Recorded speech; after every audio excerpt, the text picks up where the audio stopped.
आज मई दिवस के अवसर पर मजदूर साथियों को बधाई देना चाहता हूँ, लाल सलाम पेश करना चाहता हूँ। मेरे शब्दों पर मत जाइए कि मैं प्रशासक रहा हूँ। स्वाभाविक सी बात है कि मजदूरों को लाल सलामी पेश करना चाहिए। और आपके श्रोताओं के लिए थोड़ा सा मई दिवस के इतिहास को बताना भी जरूरी मैं समझता हूँ, इसलिए उसके बाद आपके मूल सवाल पे आऊँगा। आज की तारीख में हमें फर्स्ट इंटरनेशनल को भी याद रखना चाहिए, जिसने मजदूरों को एकताबद्ध करने की कोशिश की। और आपने पहले एक सवाल उठाया था कि मजदूर आंदोलन में अलग अलग धाराएं हैं। ये धाराएं फर्स्ट इंटरनेशनल के समय से ही चली आ रही हैं। आप जानते हैं कि फर्स्ट इंटरनेशनल की स्थापना ट्रेड यूनियंस के साथ साथ कार्ल मार्क्स की विचारधारा से हुआ, बाकुनिन की विचारधारा से हुआ, जो अनार्किस्ट थे। तो एक अनार्किस्ट विचारधारा थी और एक दूसरी जो दुनिया के मजदूरों एक हो, you have nothing to lose but change, ये बातें शुरू हुई। आइडियोलॉजिकल डिफरेंसेस रहे लेकिन वो आंदोलन चला और 1871 में पेरिस कम्यून की स्थापना हुई, जहाँ 2 महीने के लिए मजदूरों ने पेरिस पर शासन किया, आप जानते हैं, जिसको कुचल दिया गया फ्रांस की फौज के द्वारा। लेकिन 1886 में जब शिकागो में, चूंकि इंडस्ट्रियल रिवॉल्यूशन यूरोप में हो गया था और उस रिवॉल्यूशन के फलस्वरूप अमेरिका में भी इंडस्ट्रियल रिवॉल्यूशन हो रहा था, लेकिन उसके कारण जो कंट्रडिक्शन थे पूंजी और लेबर के बीच में, वो कंट्रडिक्शन दिखाई दे रहे थे। मजदूरों का शोषण हो रहा था। ये काम के घंटे की बात ही नहीं है, वह मामला यह भी है कि मजदूरों को उनका उचित मुआवजा नहीं मिल रहा है। मजदूरों के ऊपर तमाम तरह की बंदिशें लगाई गई हैं। और जब फर्स्ट इंटरनेशनल में यूरोप के मजदूर यूनाइज होते हैं, एकता स्थापित होती है, उसका असर यूएसए में तो पड़ना लाजिम था। इसलिए शिकागो में हड़ताल जो 1 मई को जबरदस्त होती है, वह हड़ताल हिला देती है, चूल्हे हिला देती है पूंजीवाद की। लेकिन दुर्भाग्य रहा, जैसा मैंने कहा, कि एनार्किस्ट लोग भी इस मूवमेंट के पार्ट थे। हे मार्केट स्क्वायर जो शिकागो का है, वहां पे बम चल जाता है, पुलिस के ऊपर बम चल जाता है, क्योंकि पुलिस मजदूरों को रोक रही होती है और एक मजदूर मारा जाता है। हे मार्केट अफेयर को लेकर के 2 तरह के विचार, वहां की सरकार का विचार और पूंजीपतियों का विचार यह था कि एनार्किस्टों ने किया है, और जबकि जो मजदूर आंदोलन था उसका विचार था कि ये स्वयं पूंजीपतियों ने कराया है ताकि मजदूर आंदोलन को बदनाम किया जाए। एक पुलिस वाले की मौत तो जरूर हुई, लेकिन 8 लोगों को फांसी की सजा, जो एनार्किस्ट कहे जाते थे, उनको दी गई। 3 को फांसी हुई, एक ने आत्महत्या, 4 को फांसी हुई, एक ने आत्महत्या करी, और बाकी को बाद में वहां के गवर्नर ने, जो इलिनॉय स्टेट है, उसे गवर्नर ने क्षमादान दे दिया। 1889 में जब सेकेंड इंटरनेशनल बना, क्योंकि फर्स्ट इंटरनेशनल 1864 से लेकर के 1876 तक चला था, लेकिन फर्स्ट इंटरनेशनल के बाद कोई उस तरह से गतिविधि नहीं थी। 1889 में सेकेंड इंटरनेशनल बना, जिसमें भी सभी धाराओं के लोग थे, खास करके यूरोप और यूएसए के, चाहे सोशलिस्ट हो, चाहे ट्रेड यूनिस्ट हो, चाहे कम्युनिस्ट हो। एंगल्स, फ्रेडरिक एंगल्स इसमें थे, रोजा लग्जमबर्ग भी इसमें थी। ये तमाम लोग इसके अगुआ हुआ करते थे। उन्होंने तय किया 1889 में कि हम मई दिवस को, यानी 1 मई को, दुनिया के मजदूरों के लिए दुनिया भर में मई दिवस का आयोजन करेंगे, मई दिवस मनाएंगे। और 1890 में 1 मई दिवस यूरोप में मना था।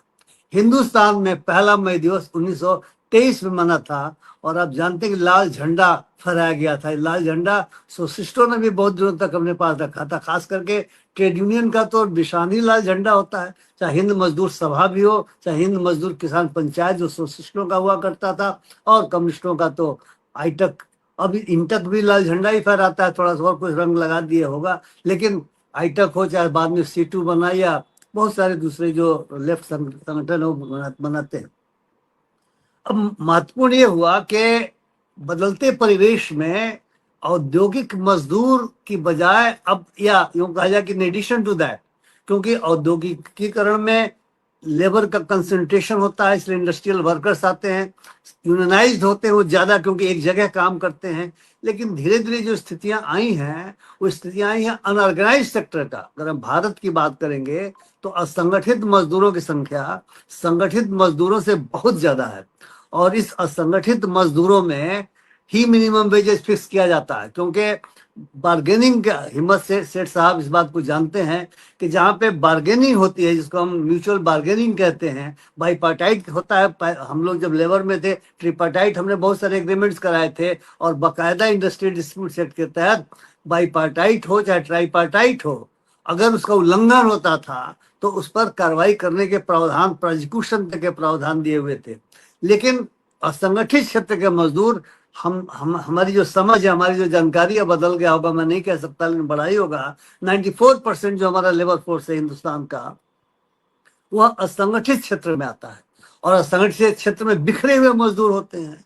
अभी आपने बाड़मेर की बात की या सिलिकॉसिस की बात है, फैक्ट्रीज एक्ट में वो पत्थर तोड़ना आता है, और फैक्ट्रीज एक्ट में प्रावधान था कि आप ऑक्यूपेशनल हेल्थ का इंतजाम कीजिएगा, लेकिन मजदूर बिखरे हुए हैं। इस कारण से स्वाभाविक सी बात है कि फैक्ट्रीज एक्ट के उन प्रावधानों का भी पालन, हम जब लेबर डिपार्टमेंट में काम करते थे तो हम उन सिलिकॉसिस के मजदूरों के बारे में जानकारी है, और हम लोगों ने अपने प्रदेश में कोशिश किया कि फैक्ट्रीज एक्ट के उस प्रावधानों को लागू करवाया जाए। खास करके जो खदान हमारे यहाँ है, जो जो खदान स्टेट गवर्नमेंट के अंदर में आते हैं, आपको मालूम होगा कि इसके अप्रोप्रिएट गवर्नमेंट भी होते हैं।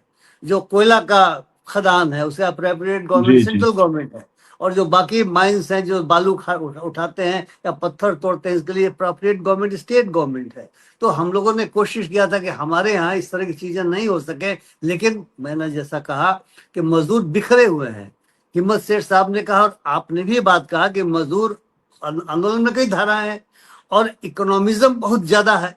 इस कारण से भी आप पाएंगे कि ट्रेड यूनियन में भी ऐसे ऐसे शक्तियां सक्रिय हैं जिनका उद्देश्य मजदूरों से चंदा वसूलना है। और अभी शशांक साहब बड़ा बढ़िया बोल लेते हैं, पॉलिटिकल पार्टीज को तो माफ कीजिएगा, इससे कोई खास मतलब है नहीं, क्योंकि मजदूर एज सच, अब तो आइडेंटिटी पॉलिटिक्स की वजह से तो जातियों धर्मों के आधार पर वोट दे रहा हो, तो एज ए मजदूर वोट नहीं दे रहा है। तो इसलिए बिखरे हुए मजदूरों के लिए जो मिनिमम वेजेस का कानून है, उस कानून में भले ही व्यवस्था है कि इम्प्लीमेंटेशन कैसे कराया जाएगा। मैंने जो लेबर कमिश्नर, अब इसको आप श्लाघा नहीं माने, मैंने एज ए लेबर कमिश्नर और प्रिंसिपल सेक्रेटरी लेबर भी कईयों को प्रोसिक्यूट किया था, यहाँ तक कि गवर्नमेंट एजेंसीज को भी प्रोसिक्यूट किया था जो मिनिमम वेजेस का उल्लंघन कर रहे हैं। आपने कहा कि हम्म। मजदूर को अगर नहीं मिलता हो क्या करेगा।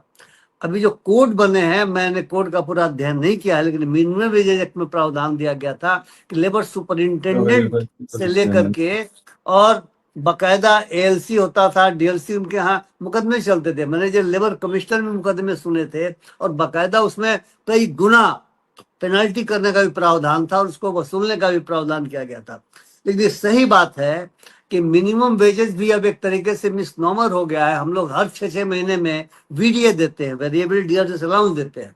1978 में जो इंडियन लेबर कॉन्फ्रेंस हुआ था, लगभग 2-3 साल में लेबर कॉन्फ्रेंस हुआ करता है, और उसी में जो शीर्ष ट्रेड यूनियन से उनको बुलाया जाता है, गवर्नमेंट के लोग रहते हैं, और जो मालिक प्रतिनिधि होते हैं, ट्रिपार्टाइट कहा जाता है उसको, उसमें बहुत सारी महत्वपूर्ण चीजें तय होती हैं। मेरी जानकारी में कई वर्षों से ये इंडियन लेबर कॉन्फ्रेंस प्रभावहीन हो गया है, कई बार होता ही नहीं है। 78 में जब जनता पार्टी की सरकार सेंटर में थी, तो ये तय किया गया उस लेबर कॉन्फ्रेंस में कि हर 2-2 साल में मिनिमम वेजेस रिवाइज किया जाएगा। लेकिन शायद ही हर कई जगह होता हो, 5 वर्षों में आमतौर से लोग क्या करते हैं। और मिनिमम वेजेस का जो फार्मूला पहले होता था वो कैलोरी के हिसाब से होता था, लेकिन अब केवल फेयर वेज की बात अब होती है, लिविंग वेज की बात होती है कि मजदूर को केवल खाना ही नहीं चाहिए, पढ़ाई के लिए, शिक्षा के लिए, स्वास्थ्य के लिए, मकान के लिए, वस्त्र के लिए, ये तमाम एक 5 लोगों की फैमिली के लिए चाहिए। इसलिए लिविंग वेज की बात है कि लिविंग वेज का एक मिनिमम तय हो, और उसके ऊपर फिर मिनिमम वेजेस को तय किया जाए, और जी उसका जी। सही ढंग से इम्प्लीमेंटेशन किया जाए। अब पाएंगे कि गवर्नमेंट जो है वो सबसे बड़ा एम्प्लॉयर आज की तारीख में है। जो खेतिहर मजदूर हैं, खेतिहर मजदूर कई जगहों पे यूनाइज नहीं हो पाते, लेकिन जहाँ यूनाइज हो पाते हैं हड़तालें होती हैं। मैं जानता हूँ कि मध्य बिहार में जब नक्सल मूवमेंट चल रहा था, और मैंने इस पर उपन्यास लिखा है, और वहाँ उस क्षेत्र में मैंने काम किया, इसलिए मैं अच्छी तरह से जानता हूँ कि नक्सल मूवमेंट के समय गाँव में हड़तालें होती थी मिनिमम वेजेस के लिए, और सरकार से ज्यादा इन हड़तालों ने असर किया। बायकॉट होता था किसानों का, जो बड़े किसान होते थे, और काफी बढ़ाया गया। आपने अपने नियोगी जी की बात की, छत्तीसगढ़ मुक्ति मोर्चा, मैं वहां गया हुआ हूँ, जब मैं ट्रेनिंग में था तो हमें ले जाया गया था और मुझे बताया गया कि योगी जी के वजह से उस इलाके में जी मजदूरी काफी बढ़ी। तो मजदूरी के इम्प्लीमेंटेशन के लिए दो तीन चीजें जरूरी हैं। एक तो सख्त कानून, कानून अभी भी उतना सख्त नहीं था, पता नहीं कोर्ट वाले में क्या पोजीशन है, लेकिन कानून होना चाहिए। दूसरा यूनियनाइजेशन होना चाहिए, संगठन होना चाहिए। अगर मजबूत संगठन होता है तो वह चीजें ले लेता है। मेरा अनुभव इस तरह का रहा है, कई जगह हम लोग कैंप कराया करते थे मिनिमम वेजेस के लिए, और कई जगह मुझे कहा गया कि सर आपने बता दिया बस हम ले लेंगे, क्योंकि वो मजबूत हुआ करते थे। जी जहाँ मजबूत नहीं है वहां पर निश्चित तौर से दिक्कत होती है। तो आज की तारीख जी में ये जी जो मजदूर दिवस मनाया जा रहा, मई दिवस केवल 8 घंटे के लिए नहीं है, यह मजदूरों के लिए, उन तमाम अधिकारों के लिए, क्योंकि मजदूर ही निर्माण करता है देश का, इसलिए मजदूरों के लिए इन तमाम अधिकारों का दिवस है। और ये बताने का दिवस है कि आपकी एकजुटता अगर होगी तो आप निश्चित तौर से सत्ता पर भी कब्जा करेंगे और सत्ता को चलाने की भी कोशिश करेंगे। जी धन्यवाद। जी, बहुत बहुत शुक्रिया आपका। तिवारी जी के पास आऊं मैं, उसके पहले दो तीन अनुभव अपने शेयर करना चाहता हूं मैं, क्योंकि मैं जब इंजीनियरिंग कॉलेज में ग्वालियर में पढ़ रहा था तब जेसी मिल्स की यूनियन के साथ में जुड़ा, और मैंने वहां पर जो आंदोलन देखा मजदूरों का, उसके अंदर खुद वहां का जो जनरल मैनेजर था बिरलास का, उसने खुद गोलियां चलाई थी और उसके अंदर श्रमिक मारे गए थे। ये मेरा आंखों देखा मसला है। उसके बाद जेवी मंगाराम के यूनियन के साथ में हम लोग जुड़े। फिर जब मैं बैतूल में आया तो यहाँ वियरवेल फैक्ट्री थी, बड़ा भारी एक था सेम वर्मा, चार चार उसके बाहर जहाज थे, है ना। और वहां पर जब हड़ताल की तो उनने जानलेवा हमला करा दिया। फिर मैंने 13 दिन की भूख हड़ताल की और फिर उसके बाद में वहां 3-4 गुना जो है वो मिनिमम वेज बढ़ा। लेकिन मुझे जो WCL के अंदर काम किया, कोल माइंस के अंदर, तो 3 बार मेरा कार्यालय, HMKP का कार्यालय था, उसको WCL के मैनेजमेंट ने बुलडोज करने का काम किया। और जितनी बार हमारा आंदोलन हुआ वहां पर, उतनी बार केसेस वहां पर लगे। तो कुल मिला के 25 केस वहां पे मिनिमम मतलब WCL के मैनेजमेंट ने लगवाने का काम किया। आखिरी में जाके मेरे जैसे व्यक्ति को ये लगा कि अगर हम यूनियन बनाते हैं और हड़ताल शुरू करते हैं या दबाव डालते हैं तो कुल मिलाकर के मजदूरों को निकाल देते हैं। मजदूरों को निकालने के बाद में उनका हम लोग इंतजाम नहीं करा पाते हैं। तो फाइनल राउंड में मैंने ट्रेड यूनियन का काम ही छोड़ दिया। मैं ये बता रहा हूं, ये बहुत ही एक दुखद बात है कि कोई भी जो है ट्रेड यूनियन के अंदर मतलब हायर और फायर करने वाली जो स्थिति है वो जब तक नहीं बदलती है तब तक असल में मजदूरों को जो भी कानून आप बना लें उनको लाभ मिलने वाला नहीं है। मैं तिवारी जी के पास आता हूं। तिवारी जी, आपने सभी की बात आपने सुनी, आप आज क्या कहेंगे मई दिवस के ऊपर? सर, एक तो आज तो सही मायने में स्मृति दिवस है मजदूरों की शहादत का भी। आज स्मृति दिवस है बाबा गोरखनाथ का भी, जिन्होंने योग दर्शन को स्थापित किया। आज स्मृति दिवस है राम जियावन बावला का भी, जो चरवाहा होते हुए भी इतने महान भोजपुरी के महाकाव्य का सृजन किया, राम कथा का सृजन किया। और उन सारे साथियों को हम अपना सलाम पेश करते हैं। उसके साथ ही आज बुद्ध पूर्णिमा भी है। बुद्ध पूर्णिमा मतलब शांति का संदेश देने वाली। तो बुद्ध के तो शांति का संदेश यही है कि सब लोग चुपचाप अपना जो जैसे होता है अपनी बात मानते रहो, उनकी बात सुनते रहो, उनकी बात सहते रहो, शांति रहेगी। लेकिन ऐसा हो तो नहीं रहा है। ऐसा हो इसलिए आज की तारीख में वो जितने नियम कानून बदले थे, जितने श्रम बने थे, उस सबसे अलग चीजें हो गई हैं। आप तो 8 घंटे की बात कर रहे हैं, यहाँ तो 24 घंटे 48 घंटे लोग काम करने वाला सिस्टम बन गया है। गिग वर्कर की क्या स्थिति है आज की तारीख में? मजदूर मजदूर नहीं रह गया। मजदूर की कह दिया गया तुम मालिक हो, अपने श्रम के तुम मालिक हो, जितना चाहो उतना काम करो, 1 घंटा चाहो 1 घंटा करो, न काम करना चाहो न करो, 24 घंटे काम करना चाहो 24 घंटा करो। लेकिन वो तो तुम तो अपने मालिक, तुम्हारे प्रति हमारी कोई जिम्मेदारी नहीं है। तो आज हम यहाँ तक पहुंच गए हैं। और ये जो कारपोरेट पूंजीवाद है, पूंजीवादी व्यवस्था और खासकर कारपोरेट पूंजीवाद, तो शोषण के तरह तरह के उपक्रम निकाला करता है और हमारी सरकारें उसके साथ अटैच हो गई हैं, उसी के हितों का संरक्षण कर रही हैं। श्रमिकों के हितों का संरक्षण आज की तारीख में हमको तो नहीं लगता कि कोई सरकार कर रही है, क्योंकि सरकार तो चलती है पूंजीपतियों के पैसे चल रही है, उसको पैसा चाहिए, उसको पैसा चाहिए। तो आज की स्थिति बड़ी जटिल हो गई है। इस जटिल स्थिति में भी श्रमिकों का कैसे हित साधन हो, अपने किसानों का, मजदूरों का कैसे हित साधन हो, इसके लिए जाहिर सी बात है कि सरकार के ऊपर हमारी नजर टिकेगी, लेकिन हमारे समाज की भी जिम्मेदारी बनती है, क्योंकि बहुसंख्यक आबादी मजदूरों की ही है। अब जो उत्तर प्रदेश ये 8 करोड़ लोग रजिस्टर्ड हैं अपने लेबर पोर्टल में, और 12 करोड़ क्या कि वो पूरे मतदाता हैं। तो ऐसे हालत में निश्चित रूप से आज का दिन और इसके पहले जो भी इसका क्रांतिकारी इतिहास रहा है, उन सारे इतिहासों को याद करने का मतलब होता है कि हम उसमें अगर कोई कमियां रह गई हैं, अगर कोई कमियां हैं, अगर कुछ लागू नहीं हो पा रहा है, या उसका अगर कहीं हनन हो रहा है, क्षरण हो रहा है, दबाव हो रहा है, तो हम उसको आगे बढ़ाएं, क्योंकि मजदूरों से ही, मजदूरों का ही जब हित मिलेगा, उनको जीवन यापन के लिए मजदूरी मिलेगी, तो हमारा देश भी आगे बढ़ेगा, विकास होगा, उत्पादन बढ़ेगा। लेकिन इस बात को आज कारपोरेट सुनने को, समझने को तैयार नहीं है। वो अब उसकी क्या स्थिति बनेगी आज की तारीख में, तो हम तो यही कहेंगे इन सारे मनीषियों को, इन सारे लोगों को जिनकी भी शहादत हुई है, उन सारे लोगों की स्मृतियों को हम प्रणाम करते हैं, और उनसे जो भी प्रेरणा हमें मिली है, आगे आने वाले दिनों में हम उस पर कार्य करें। बहुत बहुत धन्यवाद, बहुत बहुत आभार जी। बहुत शुक्रिया तिवारी जी। हम लोग जो नारा लगाते हैं, किसान मजदूर भाई भाई लड़कर लेंगे पाई पाई, तो वो उस लड़ाई को तेज करने की जरूरत है। जो संयुक्त किसान मोर्चा है, 550 किसान संगठनों का मोर्चा और सेंट्रल ट्रेड यूनियन और तमाम सारे ट्रेड यूनियंस, वो सब इस समय मिलके देश में काम कर रहे हैं। लेकिन जो अनऑर्गेनाइज सेक्टर है उसके अंदर 94% मजदूर है, जो कि बहुत कम संगठित हुआ है।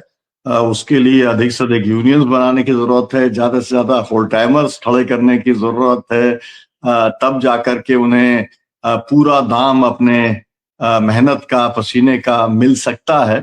हम लोग आशावादी हैं और इसलिए उम्मीद करते हैं कि श्रम का सम्मान जो है वो कराने के लिए और लोग आगे आएंगे, और श्रमिकों को जिन अधिकारों के लिए जो शहादत दी थी, जिसका पूरा इतिहास माननीय व्यास जी ने बताया, उस इतिहास का एक तरीके से जो ग्लोरियस बलिदान का इतिहास है, उस परंपरा को भी आगे बढ़ाने के लिए श्रमिकों का संघर्ष जारी रहेगा। नोएडा के अंदर जो 300-400 जो श्रमिक जिस तरीके से आज जेल के अंदर हैं, उससे ये पता चलता है कि श्रमिक आंदोलन, मजदूर आंदोलन भारत में आज भी जिंदा है। जिस तरीके से पिछले 10-15 साल से हम देख रहे हैं कि लगातार हड़तालें भी होती हैं, राष्ट्रीय स्तर के ऊपर बंद भी आयोजित किए जाते हैं, तो एक ताकत तो बनी हुई है, वो ताकत खत्म नहीं हुई है, लेकिन उसको और ज्यादा मजबूती देना, उसकी आवाज को और ज्यादा मुखर करना,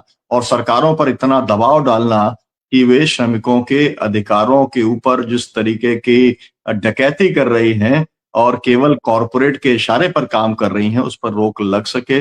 इसी आशा के साथ में हम कार्यक्रम को समाप्त करते हैं। आपने समय दिया माननीय व्यास जी, माननीय हिम्मत सेठ जी, डॉक्टर तिवारी जी, और हमारे साथ में जुड़े थे शशांक जी और जागृति राही जी। आप सबका बहुत बहुत शुक्रिया, बहुत बहुत धन्यवाद। दर्शकों से अपील की वजह से शेयर करें, ताकि ये जो पर्सपेक्टिव है और ये जो जानकारी आज मिली है